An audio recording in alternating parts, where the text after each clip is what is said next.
ఈనాడే అన్న ప్రాసన అయ్యిందో కన్యదాని వన్య ప్రాసన అవ్వాలో అమ్మ చేతి గోరు ముద్ద తిన్నాను అందగాడి గోటి ముద్ర కావాలో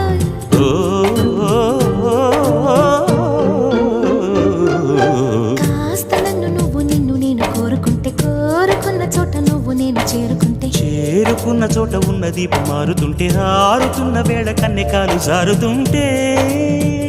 నరాల్లో లవ్వో గివ్వో జివ్వో పుడుతుంది పెదాల్లో నవ్వు గివ్వు పువ్వై పూస్తుంది